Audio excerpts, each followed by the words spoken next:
All right, so this is kind of just a fun segment. We all realize the Super Bowl happened this past Sunday. I'm pretty sure all of us saw it. I know the Samartian's a big football guy, so I'm sure he's all about that. But in terms of the Super Bowl itself, we're not here to talk about football. Obviously, this is an entertainment channel, but we are going to be a form of entertainment. Technically. Yeah, it wasn't meant to football definitely is entertainment. That wasn't meant to say that football is not entertaining, because I think every one of us here are football guys, except maybe the Samartian. So, forgive my friend; he has a reading disability. No, you know darn well why we call you that. But I'm just disappointed you didn't have it listed in your name this time around. But we are going to talk today in just sort of fun segment about the Super Bowl movie trailers that were released. And just give our takes on what we thought about those, because there were quite a few. We're not going to talk about every one of them, obviously, for just the sake of time, but we're going to kind of hit on what we feel like are the bigger ones. And so without further ado, we're going to not necessarily in any particular order of when they released during the Super Bowl. We're just going to kind of go down the list. And but let's start off with one that, because we've all been somewhat involved in the MCU and some of the other Marvel stuff. Let's start with Deadpool. It's not technically Deadpool 3. It's actually Deadpool and Wolverine. So let's talk about Deadpool's big introduction into the Disney, Marvel, MCU, whatever you want to call it.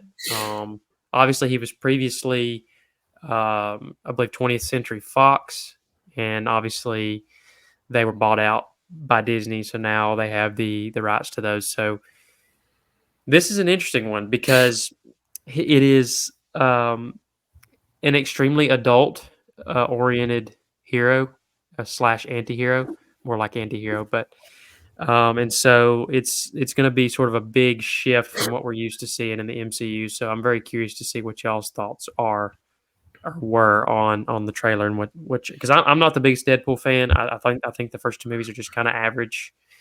I'm not too crazy about movies that just have a ridiculous amount of profanity just for the sake of profanity's sake. So, I think Ryan Reynolds is a funny guy. I think he is, and I think he's perfectly cast for that role. But I don't really. It's just not my favorite. I guess that's just where I'm at with it. But what did y'all think? I enjoyed it. I mean, I like Deadpool, the movies. I mean, I think they're hilarious personally. Obviously, all the profanities, like, okay, I guess, but I don't know.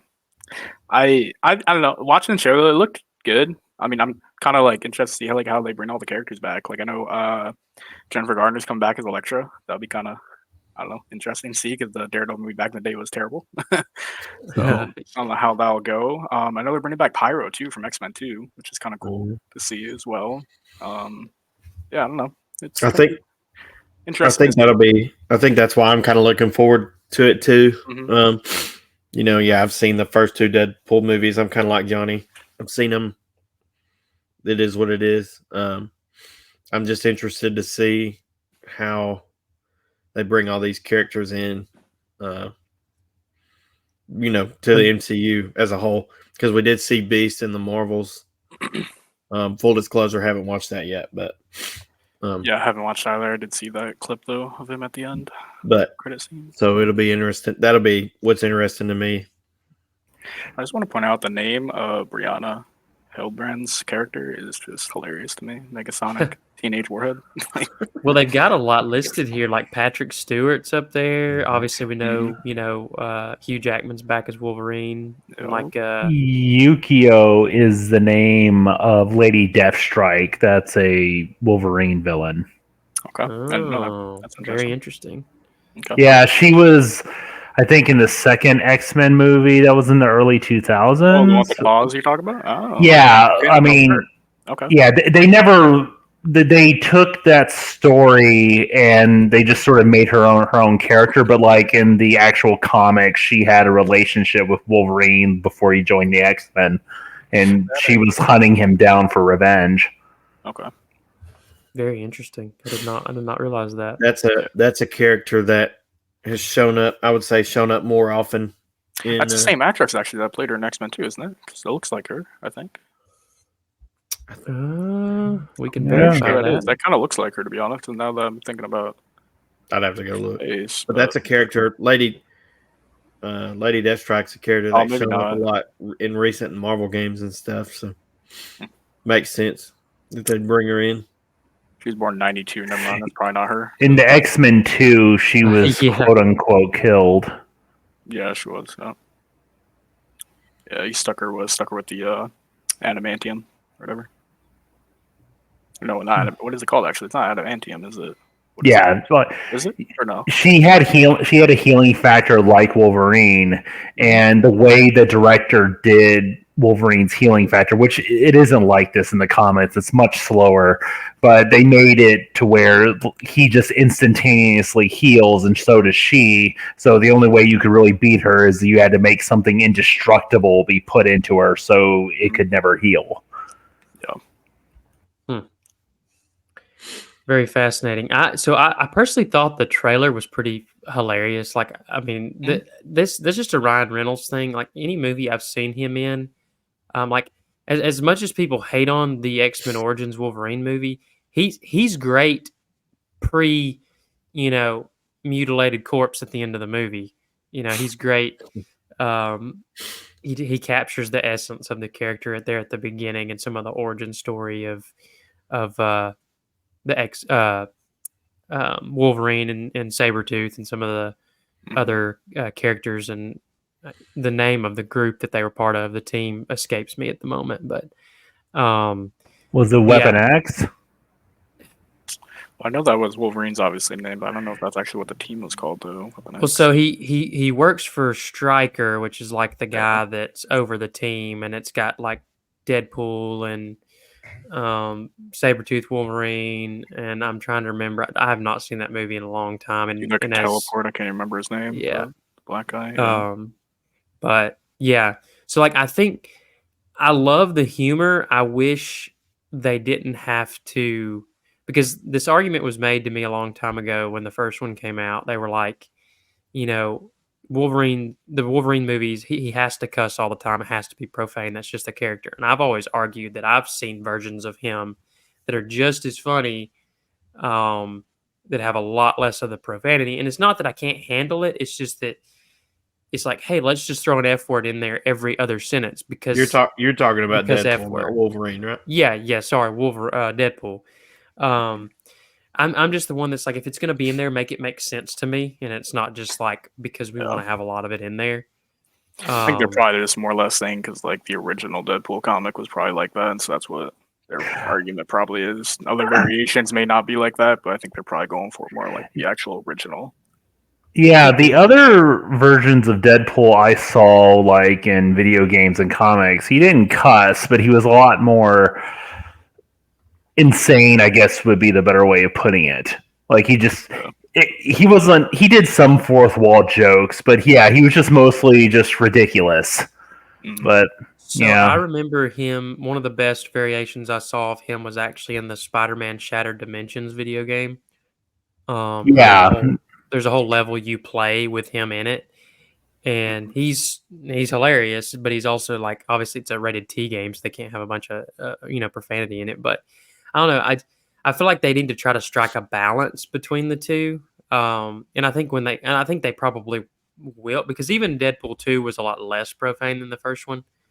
But I think it's for me, it's like an artistic thing. It's like, okay, I get it, but make that make sense to me in context of the story. Don't just throw it in there because you need to fill dialogue, kind of thing. So it's like the argument I make. It's like, okay, if I see a war film and I see a bunch of guys throwing out F-bombs because they're getting shot at and blown up, it's like, okay, that makes sense to me, because if I was in that situation, I might be saying the same thing, right? But it's like in some movies you just hear it and it's like, I got to go clean my ears out afterwards because I've heard this nonstop for 2 hours. But yeah, no, that's a personal thing. I get it. A lot of people don't care. It doesn't bother them. It's fine. Like I said, the humor's, I find the humor pretty funny.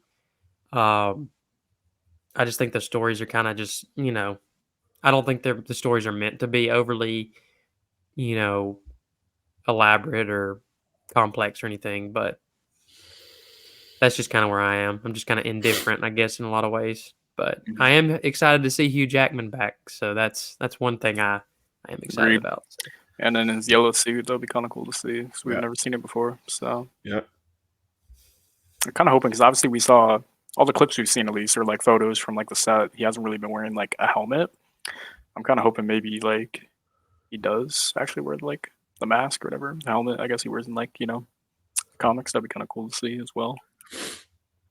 I kind of doubt they'll do that, but I doubt it too, but it'd be still. it would be somewhat interesting, Just for like maybe like just like a scene or something. Yeah. But we'll see what happens. Yeah. Well, this is one, when I saw the trailer, I was like, okay, do we need another one of these? Because I remember watching Twister with my dad growing up when it would come on TV. And when I saw the trailer, I knew pretty quickly when it started playing, because you get some of the shots in the trailer reminded me of the original movie. And I was like, oh, I know what this is. And um, they get through the trailer, and it's like it kind of turned me off to it is when at the end they started playing the name, and I was like, oh, it's going to be a reboot. It's going to be Twister. And then they added the S to the end, and I was like, oh gosh, like, because I just went back and rewatched the first Twister. I watched most of it yesterday. I didn't actually get all the way through it. I think I got almost all the way through it. But there's like a bazillion tornadoes in that movie. I mean, and so I'm like, okay, so you're gonna do Twisters. It's like it needs to be like Twisters or something, because there's already a bunch in the first movie. So the title to me was kind of idiotic, but I don't know if that was a movie that any of y'all really watched at all or much of. I watched the trailer. I literally, when the trailer popped up on during the Super Bowl, I turned to Tara and I was like, what are they doing? Like, why are they remaking like the Twister movie? Like, personally, I don't know. Nostalgia bait. They're running out of ideas. I was about to say that's what it feels like to me. They're just running out of ideas, so they're coming up with whatever. I think it mostly like annoys me the most is the fact that like Bill Paxton's in it, and I really like Bill Paxton, and like I don't know, I just think it's like an unneeded like remake. You don't need to do it. I'm with you. Why? I don't need it. No. Yeah, this is like the Sharknado of at least that was more clever, although more idiotic. Well, and here's the thing about the Twister movie. And just watching it yesterday, it's an extremely watchable movie that holds up really well. And I think there's a few reasons for that. Like it's not groundbreaking or anything, but it's one of those that it's a very entertaining movie to watch, because it's a pretty straightforward story. Like, it's a guy who used to be a storm chaser. Now he's kind of like a weatherman. His soon to be ex-wife is still part of this sort of tight-knit group of storm chasers, and they're building this device that is going to help them basically enhance their warning system to where they can warn people, I think it's 15 minutes out as opposed to like the 3 minutes out that there it is now. So, but where the nuances of the story come in is the fact that, the main character, which is played by Bill Paxton, he shows up to the place where they're getting all their gear ready to go chase these tornadoes. There's this specific day where it's the highest tornado activity they've ever seen. Of course, it has to be more fantastical for movie purposes, but but they go, and he's going to get the divorce papers that his soon-to-be ex-wife's supposed to sign. And in the process, she's like, "Hey, we finished this device. It's going to help us do this."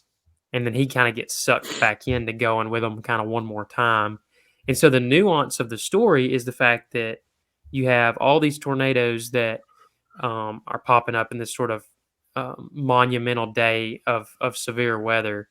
And then you've got this guy who is sort of pulled back in to work with this woman that they sort of make it subtly, those subtle hints throughout the movie that the reason they are getting divorced is because apparently they argue all the time and they have this conflict. And But it paints a very interesting dynamic because you get all the catastrophe of the storms and the stuff flying everywhere, and they're out in the middle of it, and he's also, they have this rival group of storm chasers that they're trying to beat to the punch, and it's just, I don't know, they tend to weave some really good story threads, some really good tension and conflict through the relationship issues, and the CGI is actually pretty solid for the year it came out. I think it was made in like the mid 2000s, and so it looks pretty darn good for a movie made around that time.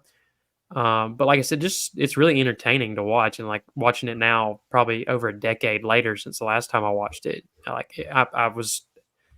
did not get bored 1 minute watching it. So I'm kind of with y'all. I'm like, okay, so you do a new one. You don't have any of the returning characters. You don't. I mean, Bill Paxton, Helen Hunt played his wife or ex-wife, or I guess I can't even remember how the movie ends, but I think they get back together at the end of the movie. And now they've got sort of these up and coming actors, specifically the guy from he was in Top Gun Maverick. He Glenn was Powell, in, I think his name is. yeah, Powell or something like that. Yeah, I'm about to look it up here. Also, I want to point out you're actually a decade off. Twister was actually made in '96. Oh, snap!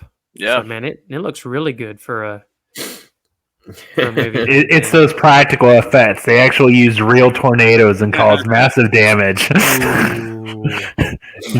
Now that's impressive. So yeah, so it's Glenn Powell. Like, I don't even know. I'd probably know them by their faces, but I don't really know them by like their names. I mean, Anthony Ramos is in it. I know him. I've seen him in some stuff. I'm about to pull it up here. I don't think it's really any A-list actors, really, to be honest. Katie O'Brien, is that the chick from? She was in The Mandalorian. She was also in Ant-Man Quantumania, I believe. Yeah, that's her. Yeah, it is. Awesome. Yeah. Would she play the big old buff girl in Ant-Man Quantumania, right? Yes, the barbarian she did. Chick? Okay. And then she played the Imperial officer in the third season of The Mandalorian. Okay. So yeah, my thing is like, how do you bring the, in a very simple story like the first one had, how do you bring in all those sort of tension points, and like Carrie Ells, who's a really famous sort of comedic actor and actor in general, played the antagonist in the first Twister movie, and did a really good job playing that character.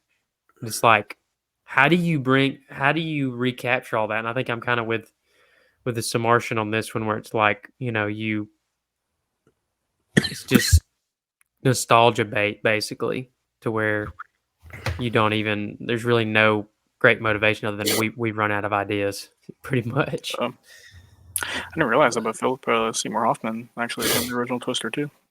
He's great too. He plays sort of a goofy, kind of over the top guy, but he's actually fantastic in that movie.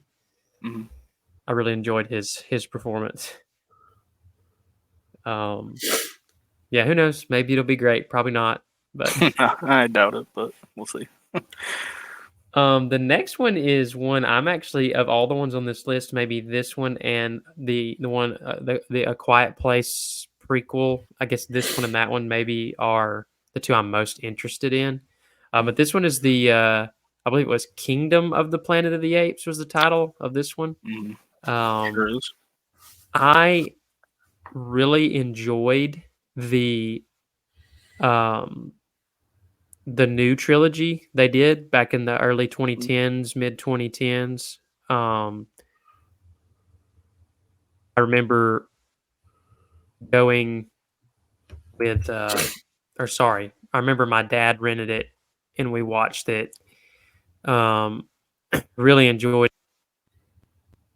It's just kind of to understand, I guess, the universe. So I was recently able to go watch the original Planet of the Apes. and that was a 1968 film. It starred Charlton Heston, which is probably one of the actors of his time. He's pretty well known for stuff like the Ten Commandments movie. He was in the original Ben-Hur movie. Those are the ones I remember growing up watching. But that was actually a really entertaining movie because it deals with a lot of very interesting concepts of like, the difference between, sort of humans and animals, and how, the roles are switched to where the apes are the intelligent ones, the humans are the supposedly the more the dumber ones, or whatever you want to call it. But that one was about a group of astronauts that crash landed on a planet that they thought was a different planet. Turns out they get there, and it's ruled by these intelligent speaking apes that have this sort of human-like society, obviously less technologically advanced than what these astronauts experience at Earth, but they were able to, obviously, it's a wake-up call for the humans that land on the planet, because they're like, what in the world is going on here? But throughout the film, you get to the end of the film and you realize, almost like an interstellar sort of time paradox thing, where the longer they were in space, the faster time moved on Earth. That's the theory of relativity.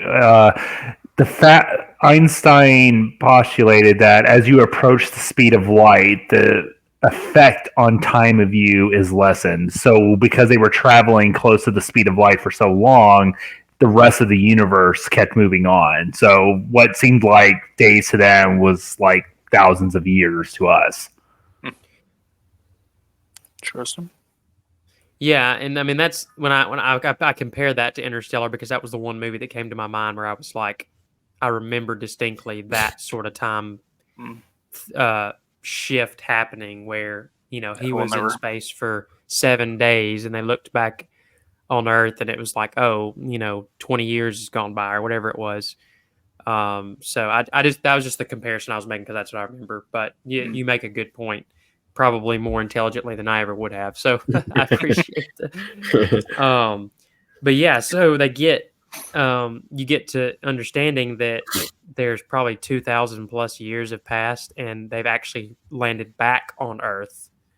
And basically they don't really explain how, but now the apes are the intelligent ones. I guess they claim through evolution that's happened. But I think I was going to say, I think the 1960s era movie had multiple sequels. It did, and I think it had I think they did 4 of them total, if you count the original one. That's a lot of monkeys. Well, and they get progressively worse as they go along too. So, but I think Charlton Heston was only in the first 2, and then the other ones were just kind of like offshoots of that. But where the 2010s trilogy takes place is sort of the time period from when the astronauts leave Earth to, and of course, it's obviously more modern. So, like the time, it's not in the 60s anymore. It's obviously in the 2000s. But basically, they sort of try to fill in the gaps of, this is how the apes got intelligent. And they probably do it a lot more elaborate, because in the first film, it's like there's this scientist played by James Franco who's he's trying to find a cure for his dad's Alzheimer's.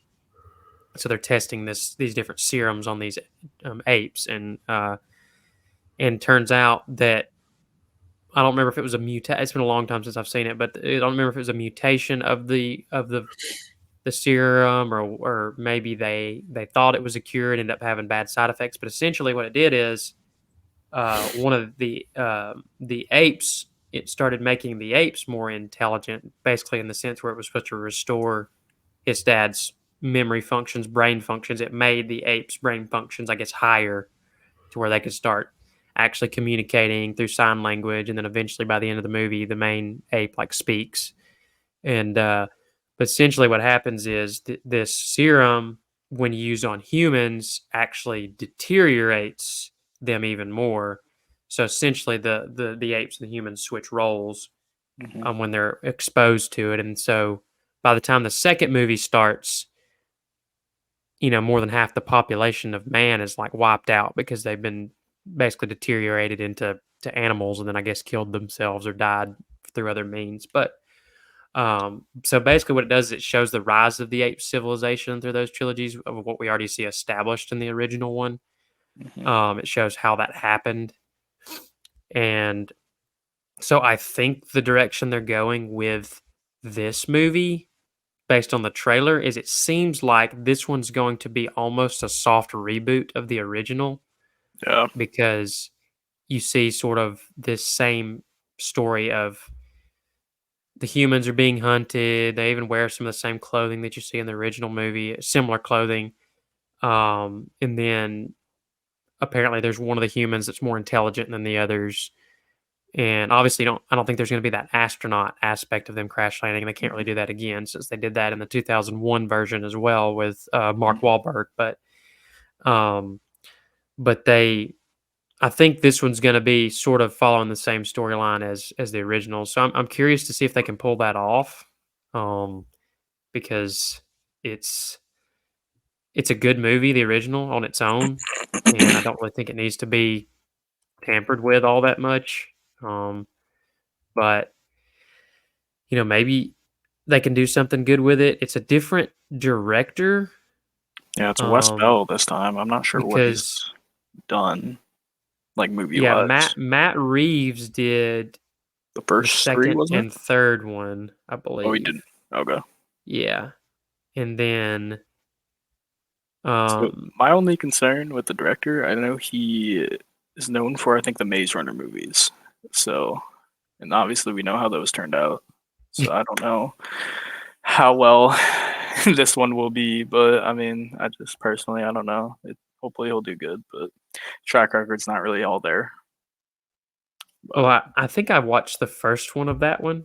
I don't believe I've seen any of the other ones because the first one was just kind of okay. Like it follows I read the first book. I didn't really make it much further into the second book, but the movie pretty much follows the book. It's just not all that great, Yeah, I I guess think is the best way to put it. A lot of people said that, I guess, the first one, they followed the book pretty well, but I guess when we got into the second and third one, that's when people kind of complained that it wasn't very similar to the books, apparently. Yeah.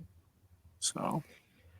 But anyway, I mean, maybe they do something good with this one. Maybe with it being closer to the original Planet of the Apes, it'll be somewhat entertaining. I think I hate that Andy Serkis is not going to be voicing anybody in this one because he was phenomenal in the first three of the other trilogies. And I said it the other day to some friends. I think that Andy Serkis is one of the best actors of our generation, period. Like, I think he doesn't get enough credit probably because he does a lot of voice acting. And I think that's why he doesn't get a lot of credit.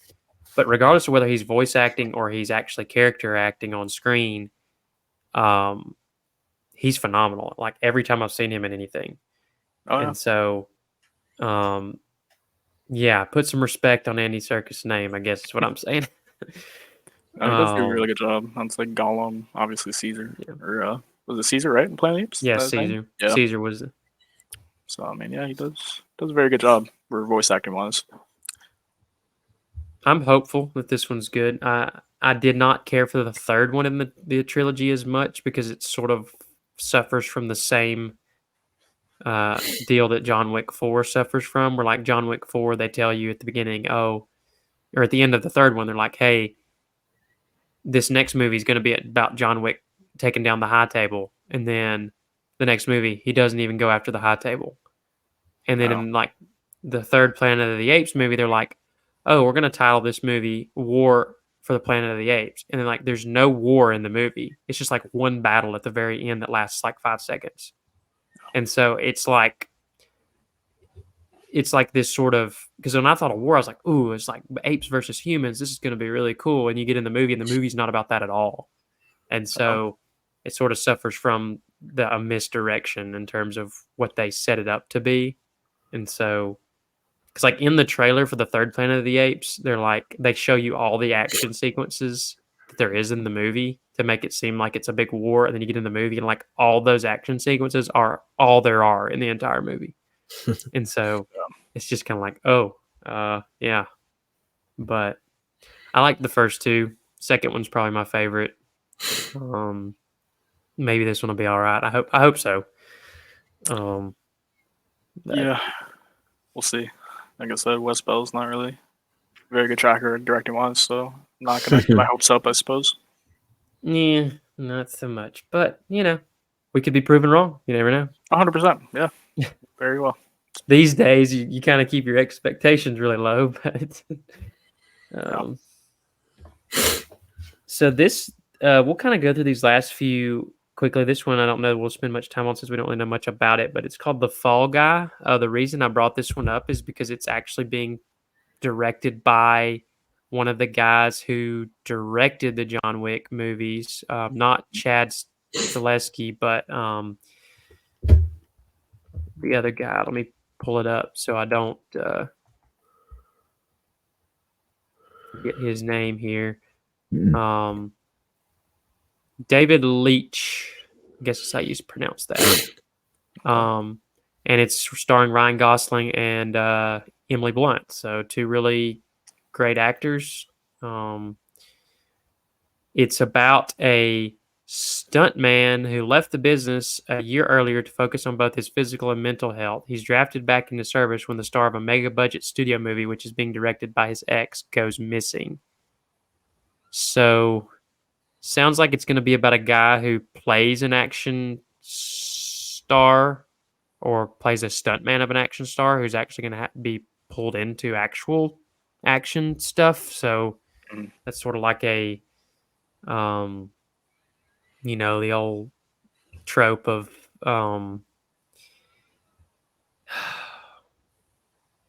help me out here. The movie is not coming to me. They did one recently called Argyle that was a basically about essentially somebody who's not a spy that has to do spy things, and basically that same sort of fish out of water. Like Cars 2. Do what? Just like Cars 2. Cars 2. That's not the comparison I was thinking of, but I mean, I guess that works. So, listen, I've got a 1-year-old. Okay, we'll watch Cars 2. Yeah, that's true. Yeah, I don't know. If they use the same sort of stylistic directing that they use for John Wick, I suppose the movie could be kind of fun. But I'm just kind of like, we'll see. Maybe it'll be. This kind of looks like your stereotypical like action comedy movie, kind of like ones you see like The Rock Star and kind of. So I think they're playing off the old. I would say Ryan Gosling appeal. I watched the trailer again this afternoon, and it was just like it was talking about Ryan Gosling shirtless. I was like, okay, playing for the ladies there, I guess. Some of the dudes too. I mean, I do love Emily Blunt as an actress. I think she's one of my favorite like female actresses of the last 20 years. And it's hard to. It's hard, like she's one of those when she's in anything she's great kind of actress. So it's she does a good job, especially like Quiet Place. I think I honestly personally actually think she does probably the best in the Quiet Place. I think that's like one of my favorite movies by her. Speaking of A Quiet Place. Yeah, so that's our next one. And this one, A Quiet Place Day One is actually a prequel to. Well, it's kind of complicated because the second Quiet Place Part 2 had a little bit of flashback sequence at the beginning. It takes place on day one in a different part of the world. This one seems like it's going to take place in a bigger city, and I can't remember in the trailer if they pinpoint what city they're in. It kind of, to me at least, it kind of looks like New York or something. Yeah, I think they're going for New York. That may not say. Yeah. So I think they may go for a more. This one's going to be, I think, probably a lot more fast paced than the original. Which is, I love the original. It's it's probably in the last 20 years one of my most favorite movies that I've seen. This one I feel like kind of gives off more of like a horror vibes. I feel like Because I feel like the other ones were more like thriller, kind of like almost in a way. But this one kind of like I don't know. I feel like it's almost going to be more of like a horror type of like aspect to it. Well, I mean, the difference in being out in the country and being quiet and being out in the city, being in a city and being quiet. When you saw the amount of it's big time. creatures that were in the trailer, I mean, my goodness, there Yeah, was it's a like lot. hundreds of them. Which I mean, I guess doesn't really surprise me because it's day one as well. So it's like, Yeah. but They all kind of start at the mass mhm. population centers, I guess you could say. Yeah, they got some like decent A-list actors in it too. I mean, Lupita, she's a really good actress. I like a lot of her work. And then I think Joseph Quinn's in it, which he played Stranger Things season 4. He was Eddie. And then you Yeah, got he Josh also Sadler. just got cast as the Human Torch, if y'all didn't see I that did for see the that. Fantastic Yeah, Four movie. Yeah. He was probably my favorite character in Stranger Things season 4. So. 100%. Yeah, he's probably the best one. Agreed. So yeah, I mean they got some decent. Well, actually, what's the one dude name? I got how to pronounce it. Is Oh, I can't say his name. Is it Demon? I don't know. Demon? I don't know. Jimon? I don't know. I don't know. I know it's DJIMON, but I don't know how to pronounce it. And I know I'm gonna butcher it. So I'm not sure if like the J is supposed to be silent or Jimon Hunsu, maybe. that could be it. Yeah, but he was. He's been in a lot of Blood stuff. Diamond was it a good one with him with Leonardo DiCaprio? He played he was Marvel too, wasn't he? He was in Gladiator. Gladiator. He was in Gladiator. Marvel, I think too. He played one of one of Ronan's henchmen. That's what it was. The first Guardians of the Galaxy movie. Yep. Yeah. That's what I was thinking of. So yeah, I mean they got like 3 decent actors. I feel like the front runners of it probably. Well, and it's being written by John Krasinski, which is encouraging. I mean, I liked the first one's great. The second one I enjoyed it as well. It wasn't quite as good as the first one, but it was still very good. Yeah, agreed. So I'm encouraged by that. And then let's see. I was trying to pull up the director here because it's a different. John Krasinski's not directing this one. It is Michael Sarnowski, which he is known for Pig and Fight Night Legacy. So I don't know much about that. Kind of seems like he's more of like indie films than it looks like.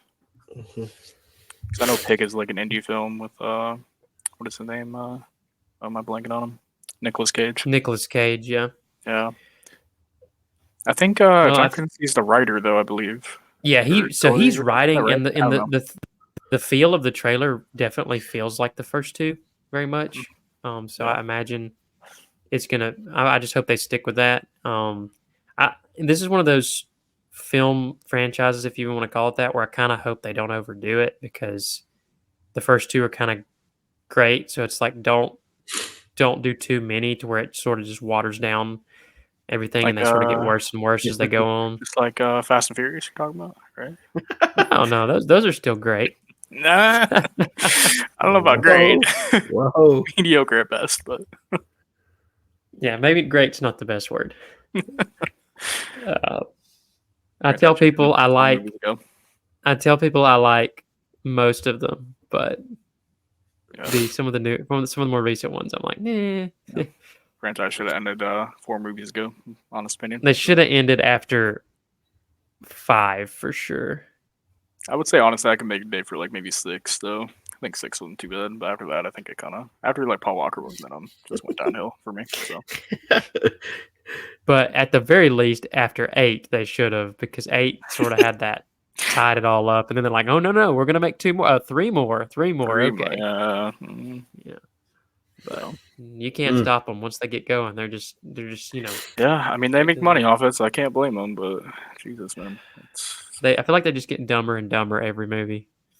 Yeah, going to space. But anyway, and stuff.